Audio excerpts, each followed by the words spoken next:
Abdul Somad anti kebinekaan, Abdul Somad Ustadz ekstrim, Abdul Somad anti NKRI. Setelah ceramah di Polres Barat, barulah meredam isu-isu. Tinggal cari saja di YouTube, Abdul Somad Polres Aceh Barat, langsung nampak. Nanti kalau ada yang menuduh saya, Abdul Somad anti NKRI, Abdul Somad anti kebinekaan, Abdul Somad Ustadz radikal, saya tak jawab. Cukup saya share aja video saya, Abdul Somad Polres Aceh Barat. Begitu mereka tengok, langsung pucat saya.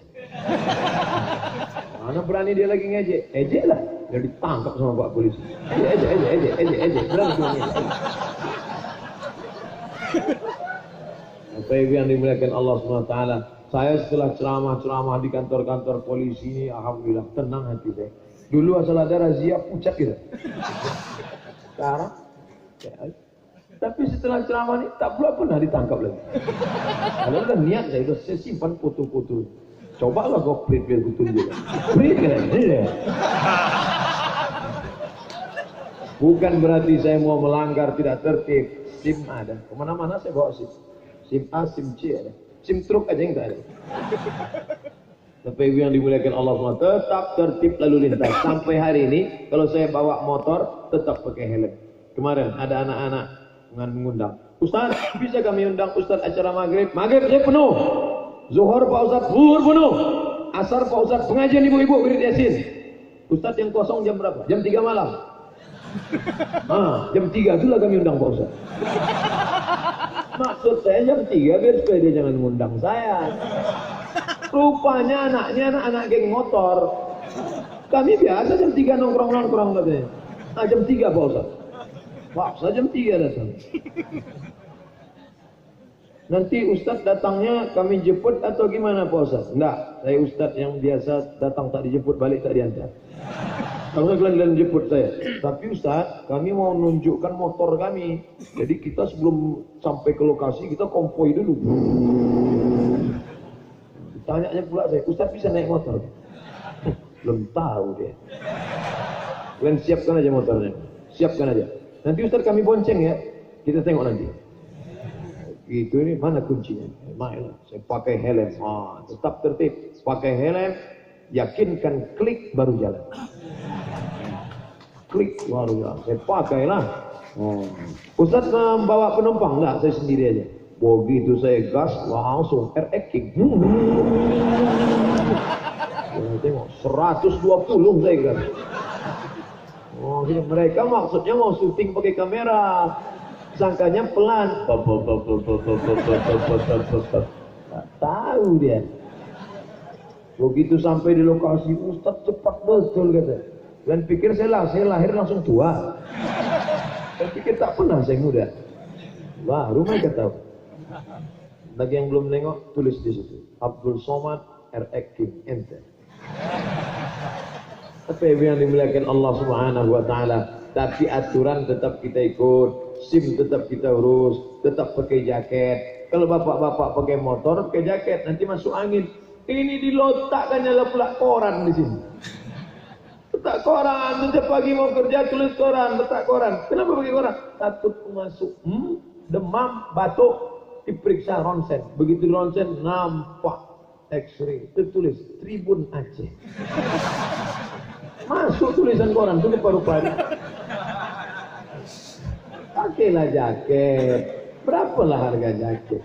Tapi yang dimuliakan Allah Subhanahu wa taala, dimanapun kita, siapapun kita adalah hamba Allah. Semua yang kita omongkan, semua yang kita cakapkan, semua yang kita tebarkan, kita akan diminta pertanggungjawaban di hadapan Allah Subhanahu wa taala. Betul? Sekecil apa? Faman ya'mal mithqala dzarratin khairan yarah. Sebesar biji sawi, kau akan diminta tanggung jawab di hadapan Allah Subhanahu wa taala. Ustaz Somad itu perbuatannya ibadah semua. Di ceramah sana ibadah, kultum sana ibadah, ceramah sana ibadah, tausiah sana ibadah. Kami ini polisi cuman tegak aja mengawal. Maka tegak itu pun juga bernilai ibadah. Kenapa? Karena setiap gerak, setiap detik, setiap hembusan nafas, setiap kedipan mata, setiap bisikan telinga, setiap lintasan hati dan pikiran, kalau diniatkan karena Allah, maka dia menjadi ibadah. Bayangkan bapak-bapak dari kepolisian dengan mobil-mobil patrolinya, dengan motor-motor besarnya, menjaga ketentraman, ketertiban. Saya bisa datang ke tempat ceramah on time, tepat waktu. Kenapa? Karena ada Porader apa Power Rangers?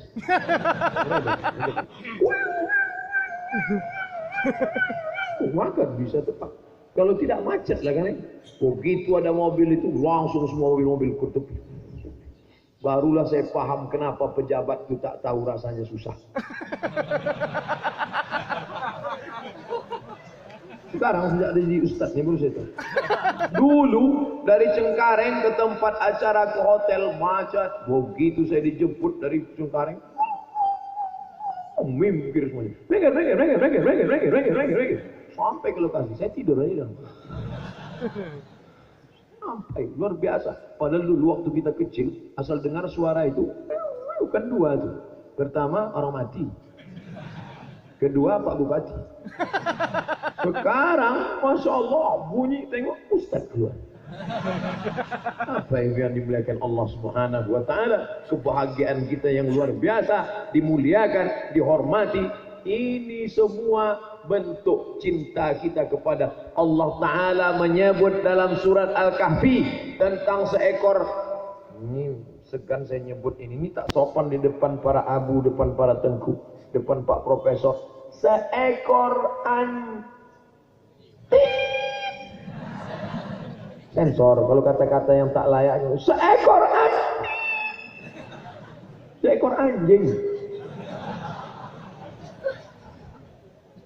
Anjing Ashabul Kahfi.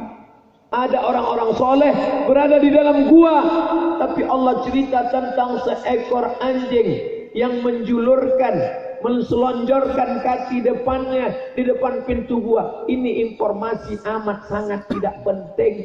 Apa hubungan anjing dengan ulama? Ternyata cerita tentang Bani Israel zaman dulu, seekor anjing yang menjaga ulama. Disebutkan Allah dalam Al-Quran. Apa maknanya? Anjing kotor, najis, tapi mengabdikan dirinya untuk ulama, untuk agama Allah.